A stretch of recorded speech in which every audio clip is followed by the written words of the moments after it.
225 दिन के लिए बिगड़ी मंगल की चाल। इन 4 राशियों को रहना होगा सावधान। इन 3 राशि वालों पर मेहरबान होंगे मंगल। जाने कैसा होगा आपकी राशि पर इसका असर।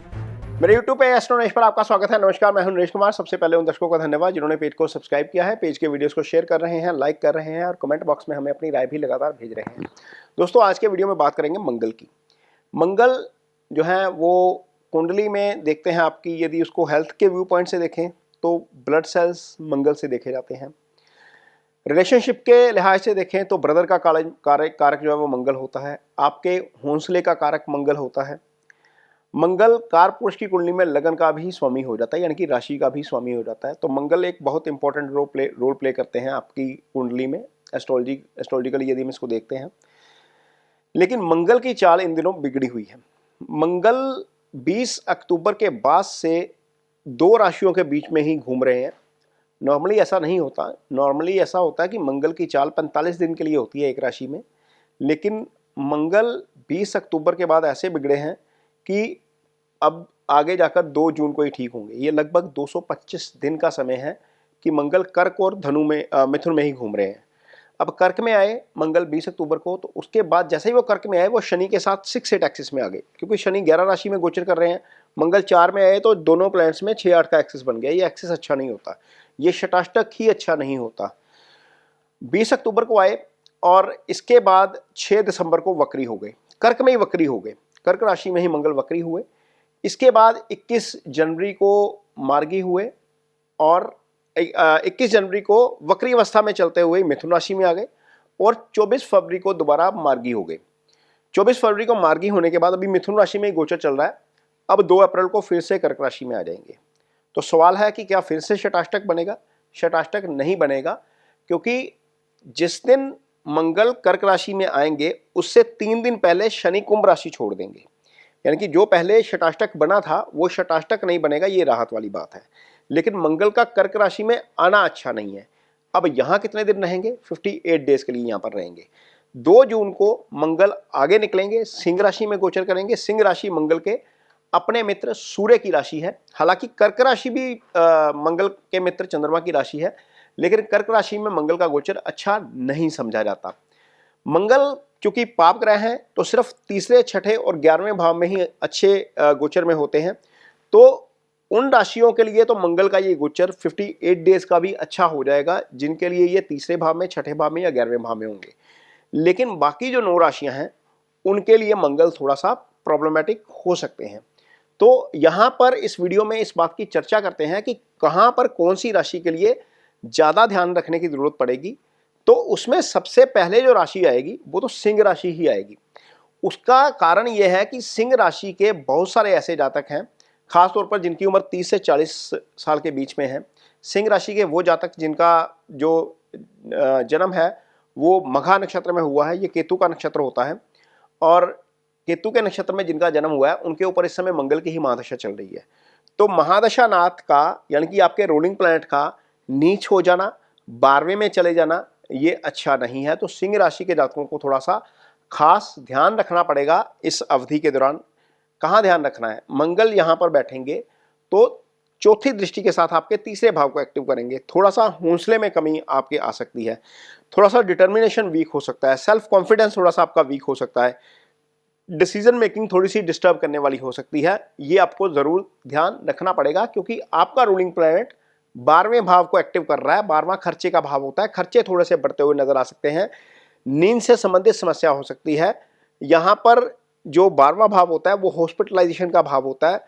हो सकता है कि आपको कहीं ना कहीं हॉस्पिटल का चक्कर लगाना पड़े, अपने लिए ना सही, अपने किसी यार दोस्त के लिए, किसी रिश्तेदार के लिए।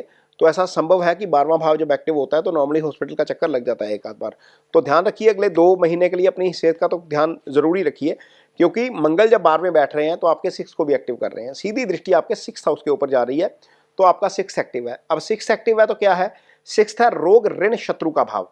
यहां पर सिंह राशि के जितने भी जातक हैं ये ध्यान रखें कि आपका जो रूलिंग प्लैनेट है वो 6th को एक्टिव करके बैठा है, तो किसी की भी फाइनेंशियल या लीगल गारंटी नहीं लेंगे। कुछ भी हो जाए, यहां पर यदि आप गारंटी लेंगे तो 6ठा एक्टिव है, फंस आप जाएंगे। यहां पर आपके लिए प्रॉब्लम हो सकती है। ये संघर्ष देता है। 6ठा भाव संघर्ष का भाव होता है, स्ट्रगल यहीं से आता है सारा। तो ये ध्यान रखेंगे जरूर सिंह राशि के जातक। इसके अलावा अष्टम दृष्टि मंगल की जो है वो आपके सप्तम भाव के ऊपर आ रही है। ये चार्ट आपके सामने है। सप्तम आपका पार्टनर होता है, ये लाइफ पार्टनर भी है, ये बिजनेस पार्टनर भी है। जितने भी सिंह राशि के जातक पार्टनरशिप में काम कर रहे हैं, थोड़ा सा ध्यान रखिए पार्टनर को लेकर भी और अपने लाइफ पार्टनर को लेकर भी। वहां पर भी उनकी हेल्थ जो है वो कॉम्प्रोमाइज हो सकती है, ये जरूर ध्यान रखना पड़ेगा। अगली राशि जिसको इसका फर्क पड़ेगा वो है सीधा सीधा धनु राशि। धनु राशि के भी जितने भी जातक हैं जो जो मूला नक्षत्र में पैदा हुए हैं, वो इस समय इसकी मंगल की महादशा से गुजर रहे हैं। तो जितने भी जातक हैं धनु राशि के जिनका नक्षत्र केतु का है, उनको ध्यान रखना पड़ेगा। उसका कारण ये है कि आपका रूलिंग प्लैनेट इस समय आपके अष्टम भाव में आ गया। तो अष्टम भाव में आना आपके रूलिंग प्लैनेट का ही अच्छा नहीं है। सबसे पहली बात तो यह है, अष्टम आपकी सीक्रेसी का भाव है। यहाँ से आपका जितना भी सीक्रेट काम होता है वो सारा अष्टम से ही आता है। भले वो रिलेशनशिप का मामला है, बिजनेस का मामला है, कुछ भी जो आप सीक्रेट रखना चाहते हैं वो अष्टम से ही आता है। तो सीक्रेसी कॉम्प्रोमाइज हो सकती है। अष्टम सडन लॉस का भाव है। सीक्रेट तो आपके पासवर्ड भी होते हैं ना, जो ऑनलाइन पासवर्ड है आपके सारे, चाहे वो इंस्टा का पासवर्ड है, फेसबुक का है, ट्विटर का है, कोई भी पासवर्ड है, वो सारा अष्टम से आता है। तो मेक इट श्योर कि इसको भी थोड़ा सा सिक्योर रखिए, इसको चेंज करते रहिएगा अगले 2 महीने, क्योंकि यदि आपकी सीक्रेसी कॉम्प्रोमाइज हुई तो इससे आपको लॉस ऑफ मनी हो सकता है। यदि आपका कोई फाइनेंशियल ऐप जिस पे आप ट्रेडिंग करते हो या आपका बैंकिंग ऐप है, वहाँ पर आपको उसका नुकसान हो सकता है। मंगल का नीच जाना, अष्टम में जाना अच्छा नहीं है। मंगल यहाँ से चौथी दृष्टि से आय स्थान को देखेंगे, 7वीं दृष्टि से धन भाव को देखेंगे, तो यहाँ दोनों जगह पर नुकसान हो सकता है। ये जरूर ध्यान रखिएगा, यहाँ पर दिक्कत हो सकती है। एक दूसरा, मंगल की 8वीं दृष्टि आपके अष्टम भाव के ऊपर पड़ेगी। अगेन धनु राशि के जातकों को भी डिसीजन मेकिंग में दिक्कत आ सकती है, थोड़ा सा डिटर्मिनेशन में कमी हो सकती है। ब्रदर के साथ रिलेशनशिप थोड़ा सा टफ हो सकता है। ये 2 राशियां खासतौर पर ऐसी हैं जिनको ध्यान रखना है मंगल के इस नीच राशि में जाने का, क्योंकि इन दोनों राशियों के ऊपर, कुछ जातकों के ऊपर मैं कहूँगा जो सिर्फ केतु के नक्षत्र में पैदा हुए हैं, क्योंकि जितने भी जातक धनु राशि के हैं उनको गंडमूल लगा होता है। यदि केतु के नक्षत्र में पैदा हुए हैं तो निश्चित तौर पर आपके ऊपर मंगल की दशा चल रही है, ये दशानाथ है। तो इन 2 राशियों को खास तौर पर ध्यान रखना पड़ेगा। आगे जिनके लिए ये अच्छा हो सकता है वो भी थोड़ा सा बताते हैं। अब मंगल यहाँ पर तीसरे भाव में गोचर करेंगे वृषभ राशि के। वृषभ राशि जो है वो शुक्र की राशि है। हालांकि मंगल वृषभ राशि के लिए 12वें के भी स्वामी हो जाते हैं, लेकिन चूंकि वृषभ के ऊपर मंगल की दशा नहीं है, इसलिए यहाँ पर तीसरे भाव का गोचर मंगल का अच्छा मान के चलेंगे। भले ही वो नीच में चलेंगे, लेकिन तीसरे भाव का गोचर अच्छा हो जाएगा। तो निश्चित तौर पर आपके लिए डिटर्मिनेशन वाला भाव जो है वो थोड़ा सा स्ट्रॉन्ग हो जाएगा। मंगल का यहाँ से गोचर आपके लिए अच्छा है, कॉन्फिडेंस के लिहाज से अच्छा है, ब्रदर के साथ रिलेशनशिप के लिहाज से अच्छा है, आपके डिसीजन मेकिंग के लिहाज से अच्छा है। यहाँ पर चीज़ें आपके लिए काफ़ी बेटर हो सकती हैं। ये वृषभ राशि के जातकों के लिए है। यदि कोई कोर्ट का केस चल रहा है तो वहां पर भी आपको थोड़ी सी राहत मिलती हुई नजर आ सकती है। मंगल चूंकि कोर्ट केस के कारक भी होते हैं, जितने भी लीगल मैटर्स होते हैं, जितने भी डेट से संबंधित मैटर होते हैं, कर्ज से संबंधित मैटर होते हैं, उन सब में मंगल की ही मदद की जरूरत पड़ती है। तो मंगल का ये गोचर इन जातकों के लिए निश्चित तौर पर अच्छा हो सकता है। अगली राशि जिसको इसका फायदा होगा वो है कुंभ राशि। कुंभ राशि के जातकों के लिए ये गोचर छठे भाव में होगा। छठा रोग, ऋण और शत्रु का भाव है। यहाँ पर यदि आप किसी बीमारी से जूझ रहे हैं तो वहां पर आपको राहत मिलती हुई नजर आ सकती है। फिजिकल प्रॉब्लम कम हो सकता है। इसके अलावा यदि कोई कोर्ट केस है तो वहां पर चीजें आपके लिए अच्छी होती हुई नजर आएंगी और डिसीजन मेकिंग अगेन आपके लिए अच्छी हो जाएगी, क्योंकि मंगल आपके लिए तीसरे भाव के भी स्वामी बनते हैं। तो यहाँ पर मंगल आपके लिए दशम भाव के स्वामी बनते हैं और तीसरे भाव के स्वामी बनते हैं। मंगल का शुभ गोचर में जाना दोनों भावों के लिए अच्छा है। कर्ज वाली स्थिति जो है वो अगले 2 महीने में आपको थोड़ी सी राहत इसमें मिलती हुई नजर आ सकती है।